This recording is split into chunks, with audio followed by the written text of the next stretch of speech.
Seja bem-vindo a mais uma aula de Bíblia 5.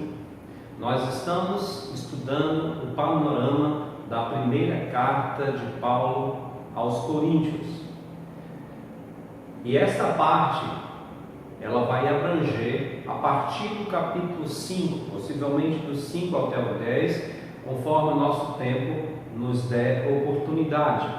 Se você quer ouvir a introdução da carta e a primeira parte, capítulo 1 até o capítulo 4, eu lhe aconselho a clicar no link que está na descrição deste vídeo. E aí você poderá então pegar essa primeira parte, onde vai fazer a introdução e os primeiros capítulos do capítulo 1 até ao capítulo 4. Nesta parte da carta, que ela se inicia no capítulo 5 e vai até ao capítulo 15, nós temos aqui práticas e doutrinas a serem corrigidas na igreja de Corinto. E olha que não eram poucas, essa igreja tinha sérios problemas na sua prática doutrinária.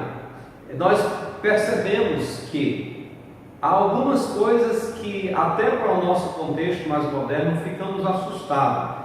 E aqui eu gostaria de tirar um momento para dar uma reflexão ao nosso estudante, principalmente das cartas. Às vezes nós temos a impressão de que a igreja primitiva não tinha nenhum problema por conta da ação do Espírito Santo, não havia nenhum tipo de pecado, era uma igreja assim, extremamente amorosa, era uma igreja que vivia em santidade. Bem, é certo que havia muito amor, principalmente no tempo da perseguição, é certo que havia muitos crentes sinceros e comprometidos com a santificação, assim como hoje em dia. Agora, isso não quer dizer que a igreja não tinha os seus problemas, e tinha problemas sérios. E para corrigir esses problemas e instruir a igreja, é que as cartas foram escritas. E aqui está uma igreja que nos demonstra muito bem isso. O capítulo 5 ao 15, 5 e 1 ao 15 e 58, nós encontramos várias práticas e doutrinas a serem corrigidas e instruídas. Eu gostaria de começar com a primeira, a prática de imoralidade na família com conivência da igreja. Isso nós vemos claramente no capítulo 5, do verso 1 ao verso 12. Percebemos neste capítulo que Paulo fica surpreso, não porque o mundo não possa produzir imoralidade tamanha, mas porque, em geral, desde o mundo antigo, esse tipo de ato que ele nos coloca aqui era visto como uma afronta na maioria das culturas. Ele diz: geralmente se ouve aqui entre vós imoralidade e imoralidade tal, como nem mesmo entre os gentios. E qual era essa imoralidade? Ele diz aqui: haver quem se atreva a possuir a mulher do seu próprio pai. Precisamos entender que, de acordo com Kinner, em todo o Império Romano, as relações incestuosas eram abomináveis para todos aqueles cidadãos. Inclusive, possuir a mulher de seu pai era motivo até mesmo de banimento da colônia. Então, aqui nós já temos um certo problema para nós resolvermos, levando em consideração o que Kinner diz na sua exposição cultural. No entanto, Leandro Carnal, que é um filósofo, historiador e filósofo brasileiro, ele afirma que na Grécia Antiga, o cidadão tinha em geral duas mulheres: a de casa, no gineceu, aquela que era a procriadora, que tinha o papel de dar filhos ao marido da linhagem, e a Itaíra, que era justamente uma acompanhante de luxo, uma mulher com quem ele saía para exibir nos locais públicos. Lembramos que a mulher que ficava no gineceu, ela era restrita ao lar, ela ficava em casa, e ela não saía de casa de forma alguma, a não ser para festividades religiosas ou algum evento, digamos assim, de ordem religiosa. Em raríssimos casos essas mulheres saíam de casa. E no caso, em muitos desses homens saíam com a Itaíra, que era uma prostituta de luxo, uma prostituta culta, mas que era uma prostituta. A história grega mostra homens. É possível que haja uma ideia aqui nós não sabemos bem se tratava de uma viúva do pai, isso é, a madrasta, ou mesmo uma Itaíra, porque no capítulo 6, verso 15, Paulo diz: como é que eu vou juntar Cristo e uma prostituta? Mas pela conjugação, o pai ainda estava vivo, é o que nós podemos inserir aqui, e percebemos que se fosse uma Itaíra não estaria tão alarmante, porque no caso, na cultura grega era muito bem aceito que um homem andasse com uma Itaíra e aquela mesma Itaíra servisse a outro homem, né? Em geral, essas mulheres ficavam fidedignas a um certo homem de elite que a sustentava, mas não necessariamente isso era algo de posse inequívoco e sem qualquer outro competidor, né? Isso não é fácil nós imaginarmos. Percebemos claramente aqui pelo texto, ou pelo menos isso nos dá um entendimento, que ela não era uma crente. E o mesmo pai desse membro também não seria crente, porque não é tratado sobre os dois no seio da igreja, apenas sobre essa pessoa. Mas a surpresa de Paulo se dá com a conivência da igreja com tal transgressor e ainda se orgulhava dele. Isso pode estar acontecendo pelo status social dessa pessoa. Não parece que a igreja se orgulhava do pecado do homem, mas talvez da sua posição na sociedade. Por se tratar de alguém de alta posição na sociedade corintiana, entre os coríntios, então a igreja se ufanava de ter aquele homem ali e, como é uma palavra moderna hoje, passava o pano sobre os pecados, acerca dos pecados dele, nesse caso, eles com esse irmão. E eu creio que isso não é difícil de entender. A igreja é um local que tem pecadores redimidos, mas que ainda tem tendências com o seu coração pecaminoso.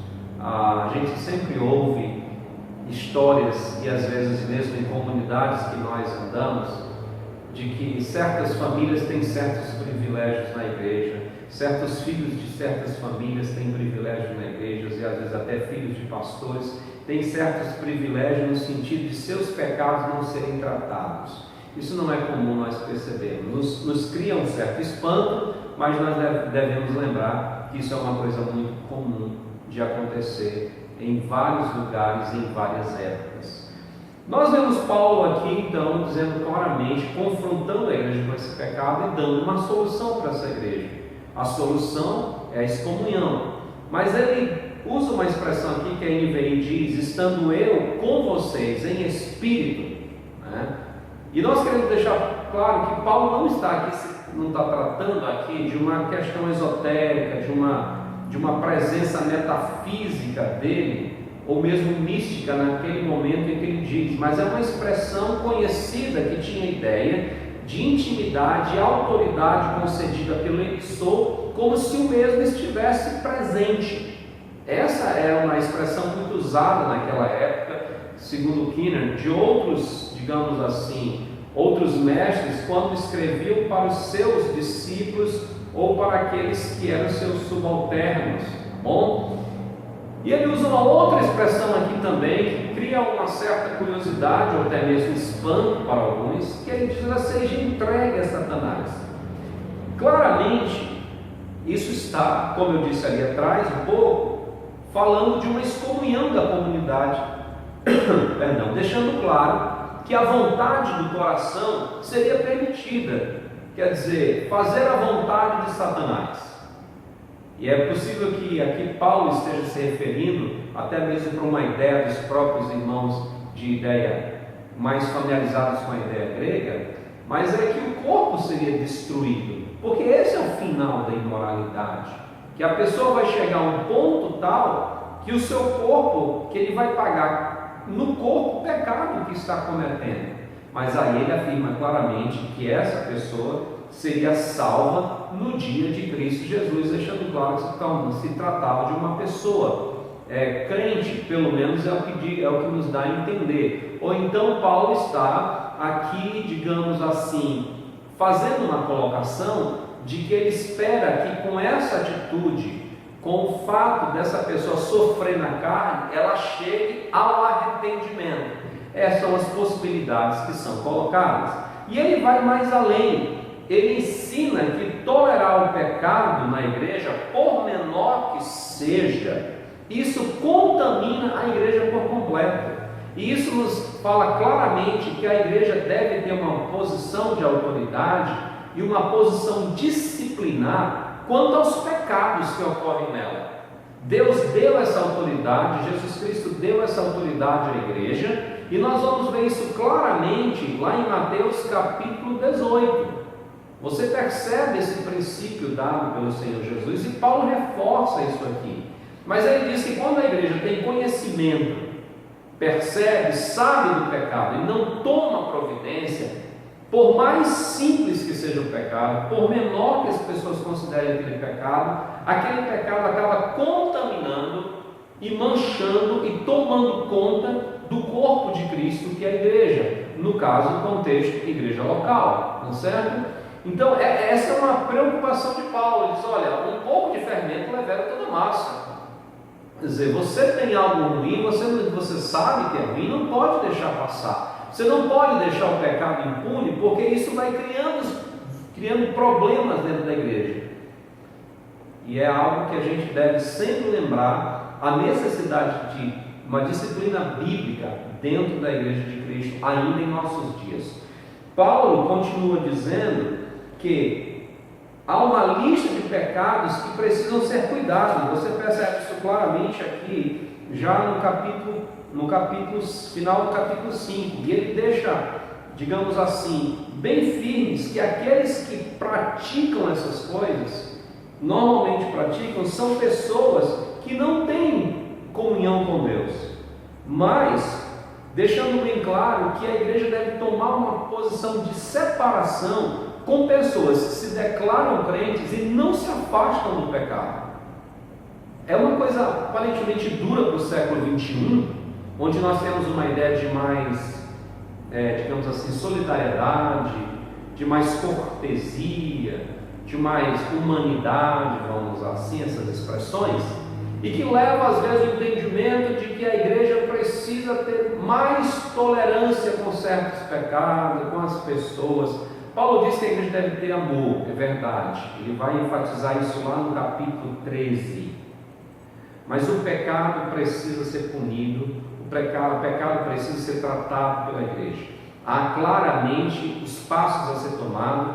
Lá em Mateus capítulo 18 deixa muito claro que o passo começa lá embaixo, no tratamento pessoal, não havendo arrependimento, trazer outras pessoas para tentar conquistar esse irmão em pecado. E por último, se a pessoa não atender, então que seja isso levado à igreja. É claro que você diz: mas por que Paulo então não pediu para ser tratado pessoalmente? Porque aqui se trata de um pecado público, e é outra coisa que nós devemos observar também. Quando o pecado é público, o testemunho da igreja já foi afetado entre os incrédulos, e isso necessita então que a igreja tome uma providência publicamente por conta de um pecado público.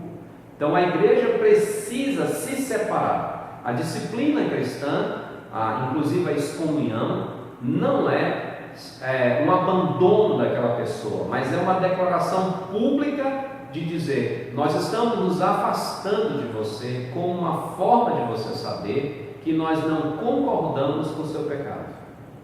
Nós estamos nos separando de você, como uma forma de você entender que nós não concordamos com o estilo de vida que você está levando. Ela é contrária à pessoa, os princípios e a santidade de Deus.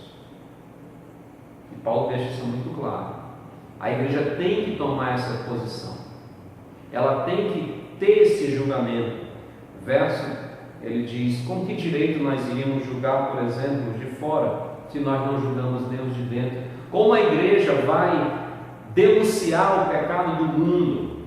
Como a igreja vai atacar o pecado de fora? Como é que a igreja vai falar claramente o mundo no seu pecado, se ela não cuida dos pecados dentro da própria organização? Esse é o princípio que Paulo está dizendo aqui, e que nós precisamos observar, e que ainda é válido para a igreja do século XXI. Depois disso, então, no capítulo 6, Paulo ele vai entrar num outro problema que essa igreja tem, numa outra prática que não era nada legal. A prática de levar irmãos em Cristo ao tribunal mundano. Isso, a um tribunal à frente de incrédulos. Em geral, os tribunais serviam para causas de pessoas importantes. A sociedade romana era extremamente litigiosa. Não é muito incomum quando olhamos para os nossos dias, mas as pessoas estavam ali sempre em litígio, principalmente as pessoas de maiores posições. Dificilmente alguém de classe social mais baixa conseguia vantagem sobre uma mais alta nestes tribunais.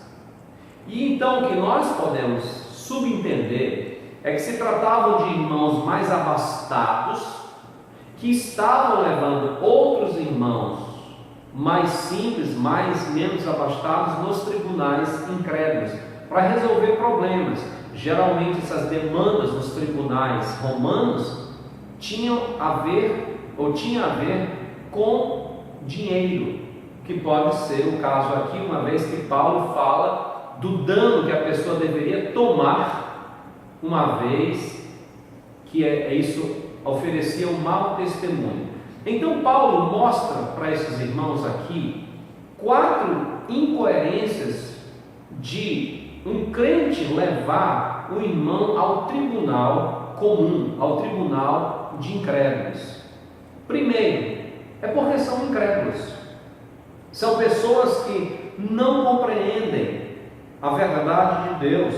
São pessoas que não têm Cristo Jesus, não têm discernimento espiritual, não têm o Espírito Santo para julgar uma causa entre pessoas que são servos de Cristo. Ele vai julgar a causa simplesmente em méritos humanos, mas não julgar essa causa em méritos acima de valores humanos, que são os méritos do reino de Deus.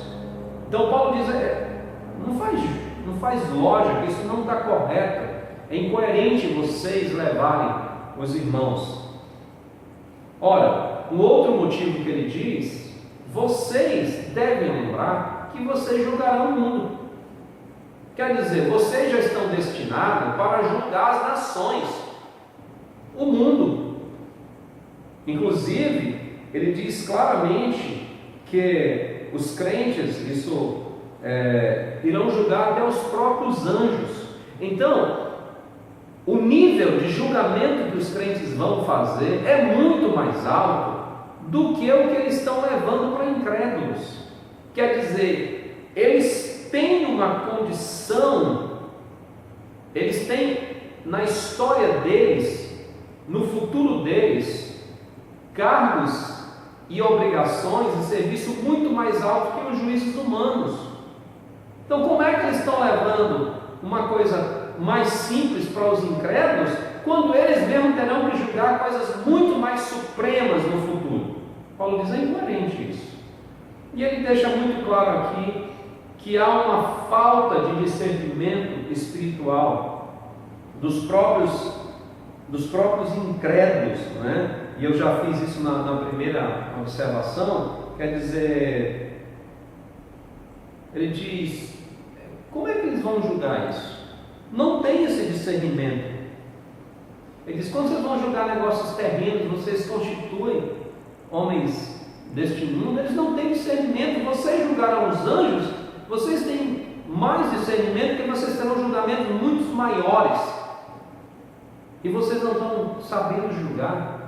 E aí vocês colocam para homens incrédulos, que não têm esse discernimento espiritual para julgar as questões de vocês. É tipo como se você pegasse uma causa de alguém que foi ali e roubou uma galinha e tal, e você dissesse, ele por acaso a pessoa encontrasse um juiz do Supremo e dissesse, seu juiz, o senhor podia resolver esse problema aqui entre eu? O camarada roubou minha galinha. e o juiz do Supremo tivesse, olha, me desculpa, eu não tenho condições de julgar isso, você vai ter que procurar um juiz lá da primeira instância, um juiz aí da sua cidade, porque eu não tenho condições, eu não sei como julgar isso. Você diz, mas isso é um absurdo, como é que alguém que está lá no Supremo não tem condições de julgar essa causa tão simples aqui? É o que Paulo está argumentando aqui para os irmãos de Corinto. Vocês vão julgar coisas muito superiores, muito mais profundas. Vocês vão julgar questões muito mais sérias, muito mais profundas no mundo espiritual, e vocês não conseguem julgar essas coisas aqui. É muita falta de discernimento. E ele deixa muito claro quando ele diz, olha, vocês estão destruindo o bom testemunho do Senhor Jesus Cristo.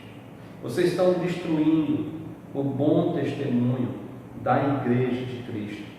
Cristo transformou vocês. Cristo mudou vocês. Cristo fez uma transformação na vida de vocês.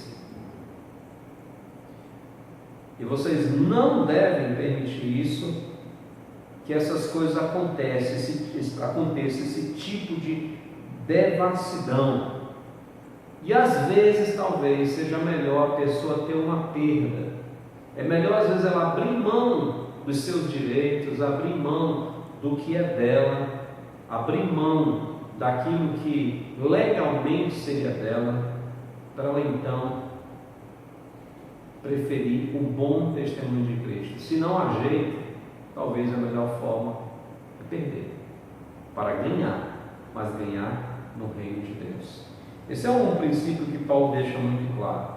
E a partir aqui do capítulo 6, verso 12, eu resolvi tirar uma seção, porque eu consigo perceber aqui uma linha de pensamento nesse texto que vai do capítulo 6, verso 12, e ele só vai encerrar no capítulo 10, lá no capítulo 10, no capítulo 11, verso 1, perdão. E qual é essa ideia que vai correr esses versículos? Ele vai falar sobre a liberdade cristã. A palavra liberdade vai aparecer aqui nesses textos todinhos. Nós vamos perceber que Paulo vai tratar sobre a liberdade do crente em vários aspectos. Como é que ele deve agir no meio dessa situação, que ele é livre para tomar uma decisão. Então Paulo, ele começa com a primeira questão que é levantada aqui. Do versículo 12 ao versículo 20, é a liberdade do uso do meu corpo. É interessante que nós que estamos agora, nesses dias, lembrando que muitas vezes a discussão do aborto gira entre a premissa de que meu corpo, minhas regras, E as pessoas resolvem matar outro ser humano simplesmente porque está dentro do seu corpo. E já que é o meu corpo, então eu decido se vou ter essa criança ou não. Paulo começa falando um provérbio: todas as coisas me são lícitas, mas nem todas convêm. É muito interessante essa expressão, porque a ideia que Paulo está dizendo aqui é que todas as coisas me são legais. Ele não está falando de que tudo eu posso fazer. Aqui seria uma ilação para com Paulo dizer que ele está dizendo que ele pode fazer qualquer coisa. Não, ele está falando todas as coisas que são lícitas dentro da lei, lícita dentro do que é legal. Ele diz, olha, a lei me dá liberdade para muitas coisas, mas só porque há uma liberdade na lei, porque há uma liberdade no Código Civil, isso não quer dizer que convenha a mim. E ele vai tratar Ele vai repetir isso num outro momento aqui no capítulo 10, que é onde ele fecha esse pensamento da liberdade cristã. E Paulo coloca muito claro duas premissas, tanto lá quanto aqui, que vai nos ajudar bastante. A primeira é: a minha liberdade não pode acabar em escravidão. É o que ele está dizendo. A minha liberdade não pode acabar em escravidão. Principalmente quando ele está falando em escravidão para o pecado. A segunda premissa que ele vai usar sobre a liberdade é que a minha liberdade não pode terminar em destruição do crescimento do outro, quer dizer, não edifica a mim nem a outra pessoa. Então Paulo dá uma premissa muito clara para o crente do século 21, para o crente que tem muita dúvida sobre as misturas das coisas, o que é que eu posso fazer. Paulo deixa-nos claro que há muitos atos, há muitas coisas que a lei nos permite fazer, que ninguém vai olhar para nós meio atravessado porque nós estamos fazendo aquilo, porque é legal, não há nada de errado com aquilo. Mas Paulo diz: mas elas não convêm. Como servos de Cristo, elas não são convenientes a nós, elas são inconvenientes para o crente. Então é algo que nós precisamos tomar atenção. Eu tenho visto muitos crentes alegando liberdade cristã e fazendo muitas coisas sem perguntar se o que eles estão fazendo é conveniente, ainda que não seja ilegal. A primeira questão levantada por Paulo aqui sobre a liberdade cristã é o uso do corpo. Eu já falei, eu só voltei para dar esse comentário. E você precisa entender o pensamento da cultura grega. Como Corinto era uma cidade também grega, então havia esse pensamento com eles. E a ideia deles era que o sexo era algo totalmente natural, no sentido, em todas as suas instâncias, em toda a sua maneira de ser. Inclusive, alguns aliviavam suas tensões sexuais, até mesmo em público. E isso era tido, como eles chamavam, cínicos, né? Isso era tido como algo natural.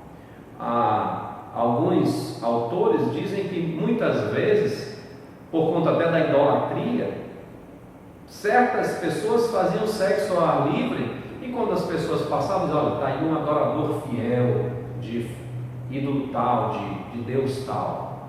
Então essas coisas não eram ilegais na cultura.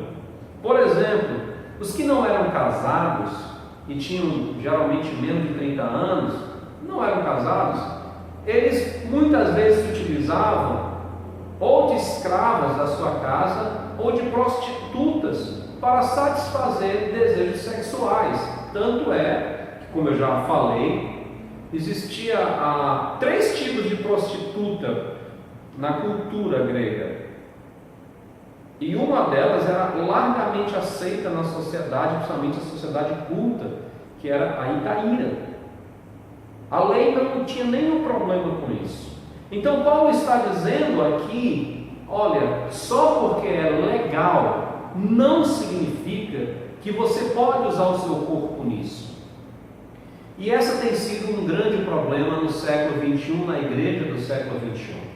Muitos crentes em Cristo Jesus, muitos irmãos, muitas irmãs usam o seu corpo na igreja como bem entendem, dizendo: não, mas eu sou livre em Cristo, eu não estou amarrado a esses dogmas, não é? Geralmente se defende dizendo: não, isso é só tradicionalismo. Eu creio que Paulo diria para eles: tudo bem, você tem razão, você tem liberdade para fazer isso, mas não lhe convém. E essa deve ser uma grande questão que os crentes do século 21 precisam voltar a repensar suas atitudes. Muitas pessoas têm defendido muitas práticas mundanas em nome da sua liberdade em Cristo, mas que verdadeiramente, olhando para o resultado e o dia a dia das suas vidas em comunhão com Cristo, não convém. E aí, como sempre as pessoas se justificam, dão os seus pareceres, dão os seus argumentos, não era diferente aqui. No versículo 13, essa pessoa que se usava do corpo dessa forma, se justificava dizendo: os alimentos são para o estômago e o estômago para os alimentos. Quer dizer, era usada uma argumentação com áreas de intelectualidade, de lógica, diz: olha, pensem só, estômago, que na verdade é estômago, eu li aqui o corpo, mas é o estômago foi feito para alimento, e o alimento foi feito para o estômago. Então não tem justificativa eu me abster de alimento se o meu estômago foi feito para alimento. E assim eles usavam: corpo, sexo.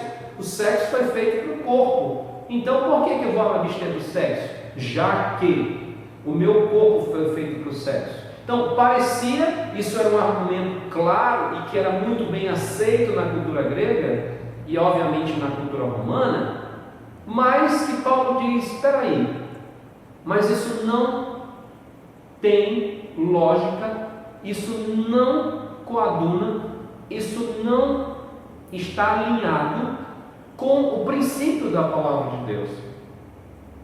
É um argumento mundano, como muitos crentes hoje usam o argumento mundano para uma série de coisas. E eu vou dar um exemplo aqui, e desculpa as irmãs que estiverem vendo essa lição.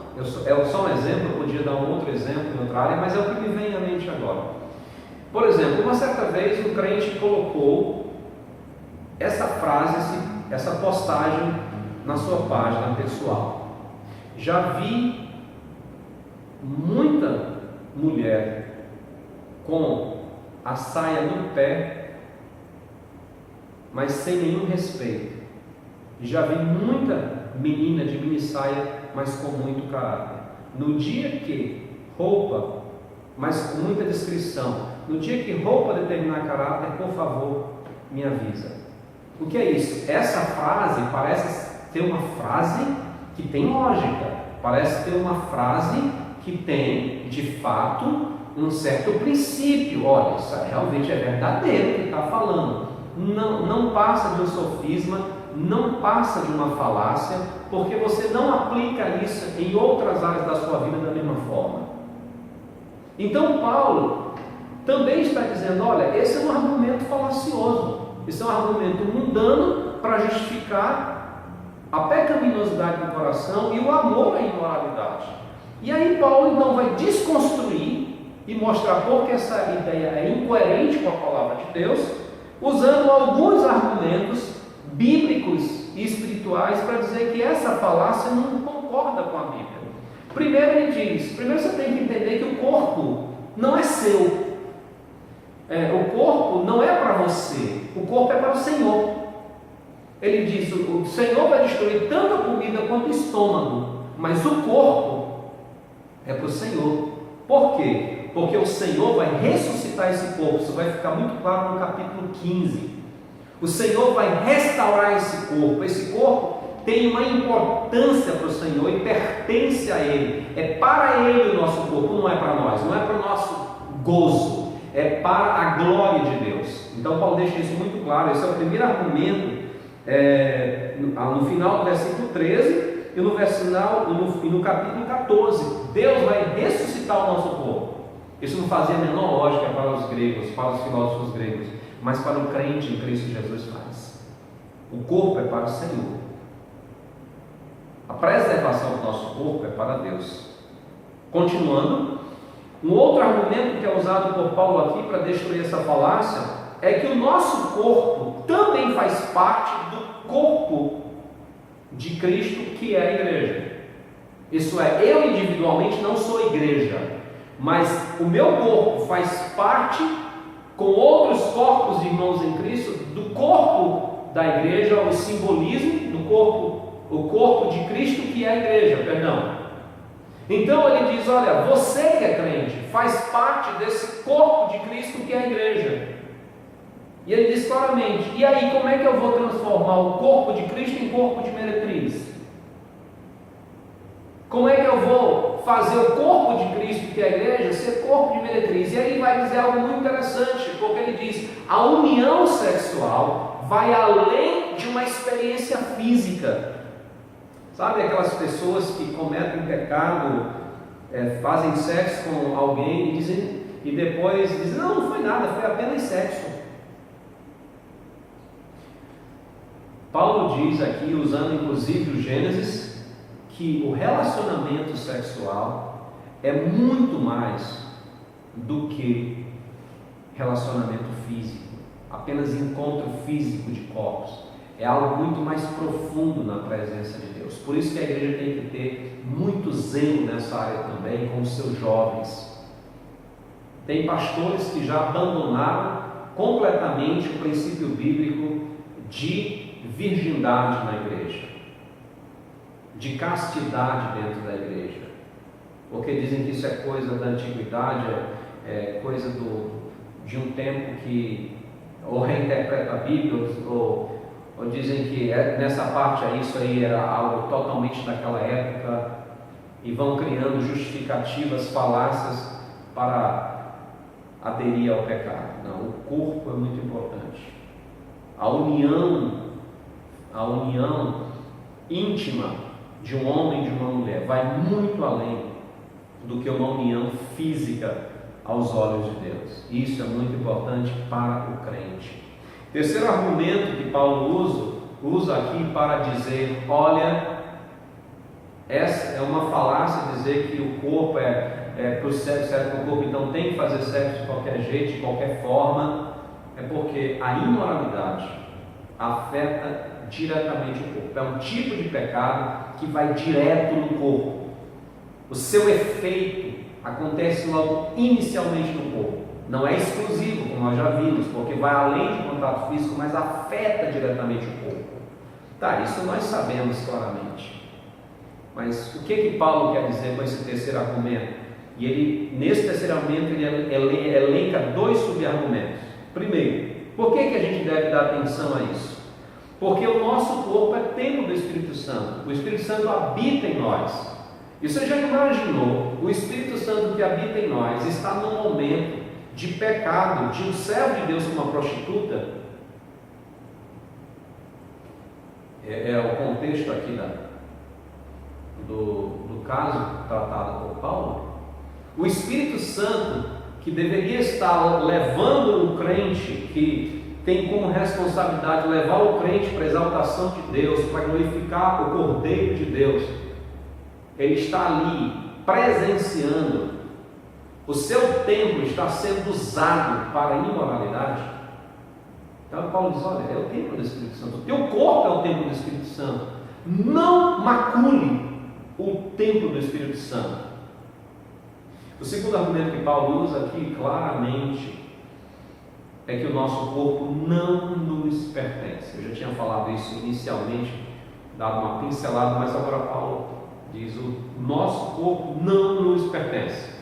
É por isso que não é nosso corpo e nossas regras, não é meu corpo, minhas regras, porque o corpo não nos pertence. Cristo pagou o preço do nosso corpo, Deus comprou o nosso corpo por meio do sangue de Cristo. Ele diz aqui no versículo 19, quando ele diz, vocês não sabem que são templo do Espírito Santo? Verso 20, porque fostes comprado por preço. Houve um preço pago pelo nosso corpo. Deus nos salvou e não pagou apenas o nosso espírito, a nossa parte imaterial. Quando Cristo morreu na cruz do Calvário, foi para salvar o homem por completo, sua parte imaterial e sua parte material. Para aqueles que são tricotomistas como eu, seu espírito, alma e corpo. Ora, é por essa razão que não existe essa ideia de esse é meu corpo, eu faço com ele o que eu quero, eu tenho liberdade para fazer o que eu quero. Errado. O nosso corpo pertence ao Espírito de Deus, pertence ao Senhor Jesus que pagou por ele e pertence também ao Pai.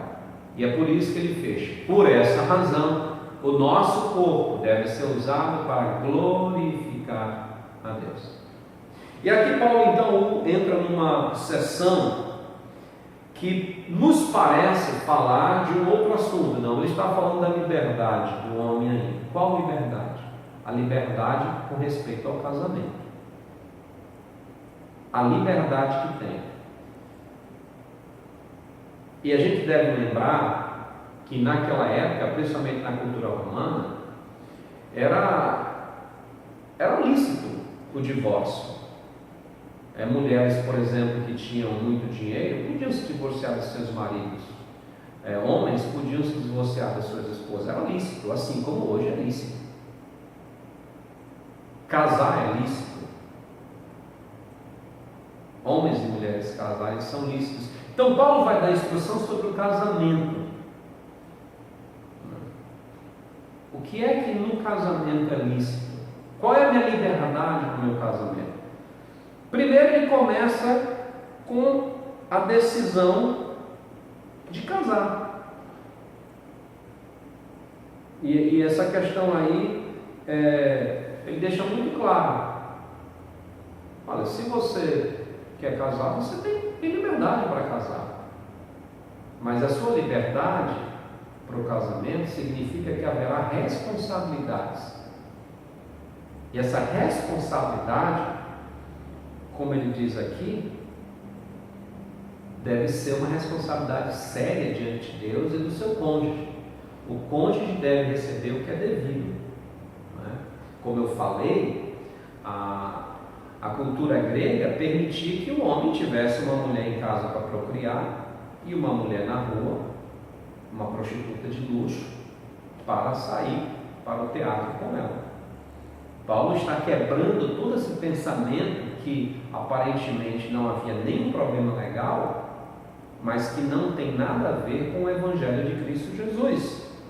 Paulo diz, olha, por conta do pecado, por conta da imoralidade, é bom, Deus fez o casamento como uma forma do homem fugir da imoralidade, mas há uma responsabilidade. Você deve conceder ao cônjuge aquilo que é devido a ele. Você não tem poder sobre o seu próprio corpo, lembra? É incrível como a Bíblia fala isso para nós. Meu corpo, minhas regras. Não. A Bíblia fala o contrário dessa filosofia pecaminosa do mundo. A esposa deve conceder ao marido o seu corpo. O marido deve conceder à esposa o seu corpo. Porque não pertence a ele, pertence ao cônjuge. Deve ser feito em amor, em harmonia, e o único momento que isso deve, talvez, ser quebrado é quando os dois, em comum acordo, resolvem que eles precisam fazer um jejum de sexo também, para se dedicar mais ao Senhor. Mas até isso não deve ser uma coisa prolongada. O mais breve possível deve voltar à comunhão com Cristo, deve voltar à comunhão com o Senhor, através da intimidade do próprio casal. Paulo diz, inclusive, para os viúvos e para as viúvas, que, olha, vocês também têm liberdade. Eu preferia que vocês fossem como eu, não casassem. Mas, se vocês querem casar, se vocês acham que não conseguem se dominar, então casem. Mas lembrando que o casamento tem responsabilidades, né? A minha liberdade é para casar, mas a responsabilidade. Então, é o que Paulo deixa muito claro na sua. E ele continua então abrangendo aqui outros assuntos que são extremamente importantes para a igreja de Cristo. Veja só. Ele continua dizendo, vejamos, e quanto ao cônjuge, inclusive se incrédulo, ele diz, olha, o Senhor ordena que não se separe. Você não tem liberdade para se separar. Essa não é uma opção para você. Ele deixa bem claro, Deus ordenou que não se separe. Ele deixa isso pelo contrário. Se houver um problema na família, se houver um problema de entendimento, de separação, se reconcilie. Mas Deus não deu liberdade para o divórcio. É o que ele está dizendo claramente aqui. E aí surge uma pergunta: mas e o incrédulo? É aquele que não quer servir a Cristo, aquele, afinal de contas, a pessoa incrédula. E eu já ouvi muito crente argumentando: o casamento com incrédulo, eu me casei quando era incrédulo, aquele casamento não valeu, não foi no Senhor. Paulo diz: é no Senhor também. O casamento de incrédulos, o casamento de crentes são no Senhor. Principalmente se ele segue um princípio de Gênesis, da fidelidade que Gênesis exige. Uma só carne. É no Senhor esse casamento. Foi feito na ignorância? Foi, mas foi no Senhor, sem nenhum problema. Paulo diz claramente que a mulher ou o homem não deve usar como justificativa que o seu cônjuge não é crente, não foi do Senhor o seu casamento, para se separar do marido ou da esposa porque ela não é crente. A única possibilidade desse divórcio é se o incrédulo quiser apartar-se. Se o incrédulo, por conta da pessoa ser do Evangelho, querer seguir a palavra de Deus e quer ir embora, Paulo diz: então deixa. Se ele quer se separar, deixa. Deixa ele se separar. E ele diz até uma coisa interessante aqui: pois como sabes, ó mulher, se salvarás teu marido, ou como sabes, ó marido, se salvarás tua mulher. É curioso que ele faça esse comentário aqui, e eu imagino que pode estar fazendo um adendo para corrigir uma má interpretação de 1 Pedro capítulo 3. Eu vou ler para você 1 Pedro capítulo 3. Pedro diz: mulheres, sede vós igualmente submissas a vosso próprio marido, para que, se ele ainda não obedece à palavra, seja ganho sem palavra alguma, por meio do procedimento de sua esposa, ao observar o vosso honesto comportamento, cheio de respeito, segundo a NVI, no caso da atualizada, cheio de temor.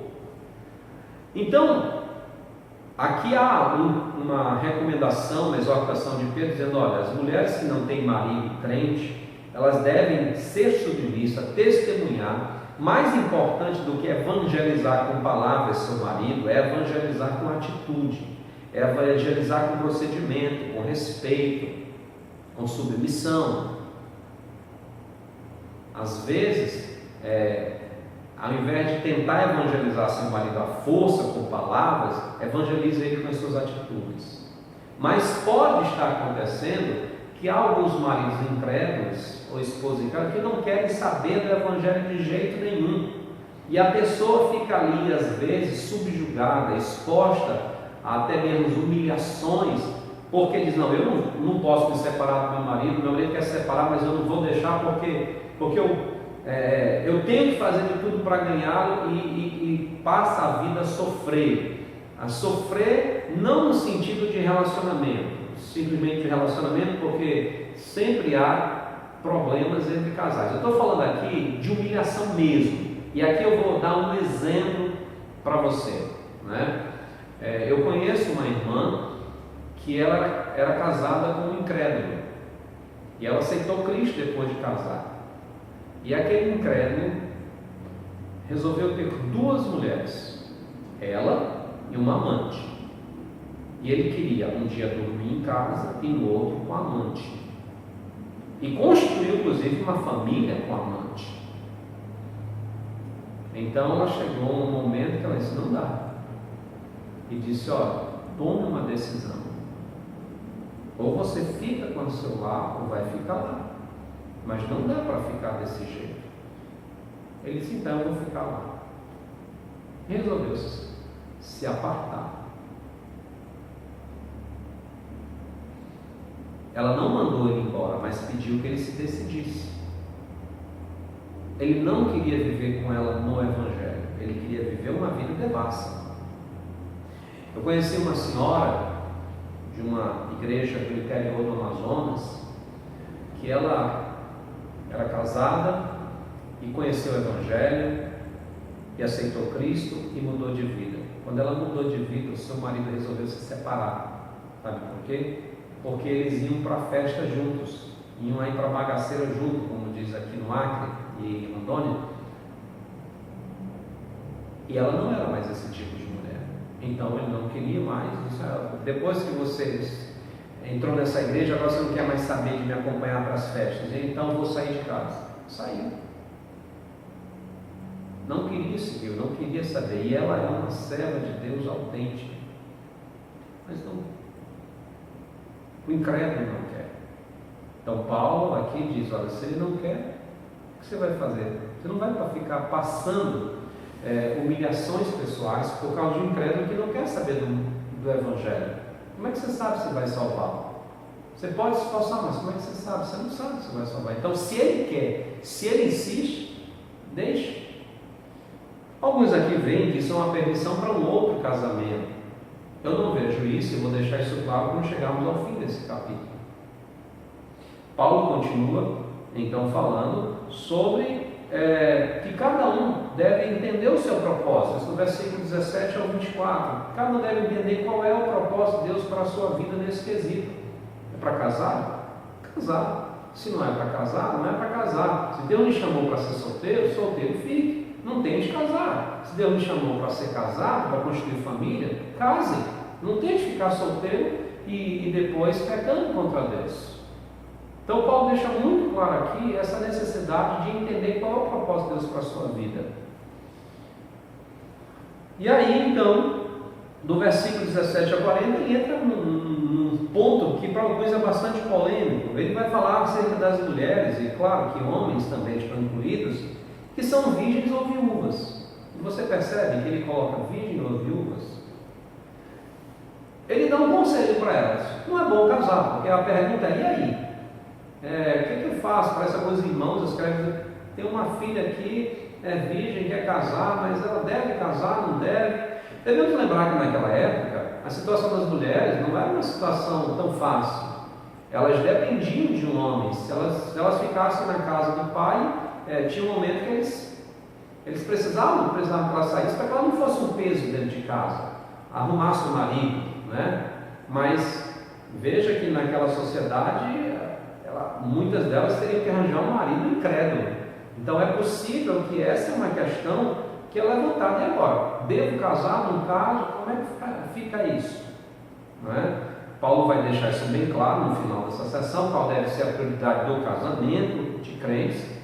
Ele diz aqui claramente, diz, olha, o meu conselho não é bom casar. Por que ele diz isso? Por causa da situação angustiosa. A igreja já estava começando a sofrer pressões, perseguições, situações difíceis. Então, é uma situação angustiosa. Outra, se a pessoa casar, ela não vai pecar por isso. Paulo deixa muito claro. Mas, quanto mais perto do fim, quanto mais próximo da vinda de Cristo, pior será o sustento familiar de acordo com os padrões de Deus. E quando eu falo sustento, não estou falando aqui de dinheiro simplesmente. Estou falando de sustentar o padrão bíblico de família. Quanto mais próximo da vida de Cristo, mais aflição haverá para o sustento dessa família dentro do padrão da palavra de Deus. E nós já estamos vendo isso muito bem nos nossos dias. É interessante nós observarmos aqui que Paulo coloca aqui que um dos argumentos que ele dá para que a pessoa seria bom não casar é o total desimpedimento dessa pessoa solteira ou livre para servir a Deus. Ele diz, olha, a pessoa que é solteira, que é viúva, que é virgem, ou que o rapaz que é virgem ou é viúvo, ele está livre para servir a Deus. Ele está livre para fazer o trabalho de Deus. E a gente deve entender bem o que Paulo está dizendo aqui. Não é que o casado não sirva a Deus, mas há algumas responsabilidades que o casamento nos traz que tem exclusivamente a ver com esse mundo. Preocupações claras que a gente tem que observar. Não é? Quando nós somos solteiros, nós fazemos certas coisas que não vão influenciar outras pessoas além de nós praticamente. Eu lembro de um dos nossos alunos, dando exemplo quando estávamos comentando isso, que antigamente ele chegava depois da aula à noite e ia ensaiar um grupo de música até 1, 2 da madrugada. Hoje casado, ele nem imagina fazer isso e nem deve. Por quê? Porque ele tem uma responsabilidade para com sua esposa. E assim todos os casados podem falar de práticas que tinham quando eram solteiros, que lhes davam uma certa liberdade, inclusive para o serviço de Deus, mas que hoje sua responsabilidade primordial é com seu cônjuge, o que é bíblico também e louvável diante de Deus. Mas é isso que Paulo está dizendo. Aquele que é solteiro, que está livre, impedido de casamento, seja homem, seja mulher, ele tem uma liberdade maior para o serviço de Deus. É por isso que, principalmente antigamente, nós vimos muitas missionárias, e ainda há muitas delas hoje, que ficam solteiras até a sua velhice. São conhecidas por grandes missionárias. Por quê? Porque elas entenderam que seu chamado era para servir exclusivamente a Cristo, ao Senhor, e se dedicar em exclusividade para Ele. Parece que Paulo menospreza os casados, não é isso. Ele está falando em cerca da liberdade que cada um tem. Nós não temos como casados liberdade para fazermos o que quisermos, a hora que quisermos, ainda que seja para o serviço de Deus, porque nós temos algumas prioridades segundo a própria palavra de Deus, e uma delas é a nossa família, que é o nosso cônjuge. Isso fica muito claro aqui. Por último, Paulo deixa claro o compromisso monogâmico até que a morte o extinga. No final do capítulo 7, Paulo vai deixar claro que a mulher está ligada ao marido enquanto viver. E é por isso que eu vejo que ali, quando ele fala sobre o divórcio, pedido pela parte incrédula, não libera nenhuma pessoa para um novo casamento. Paulo diz aqui: enquanto vive o marido, enquanto vive a esposa, a pessoa está ligada. Agora, se morrer, fica livre para casar com quem quiser, mas aí ele faz uma observação: que isso seja no Senhor. Isso a ideia aqui é que seja com uma pessoa crente em Cristo Jesus. Mas ele diz: mas se ele pensasse um pouco melhor, se ele percebesse um pouco melhor a situação, o meu conselho é que ele permaneça solteiro, para que ele possa estar desimpedido para um serviço muito mais amplo para Deus. Os casais são uma bênção, e o casamento abre muitas portas para o serviço de Deus, mas há prioridades no casamento que os solteiros não estão atrelados a ela, e por isso, em certos aspectos, tem mais liberdade do que os casados. Eu vou parar por aqui, porque nós já temos praticamente 55 minutos de aula, e aí eu vou, na próxima aula, continuar no capítulo 8, falando sobre a liberdade cristã. Que Deus nos abençoe e que nós possamos cada dia mais nos aprofundar na palavra de Deus.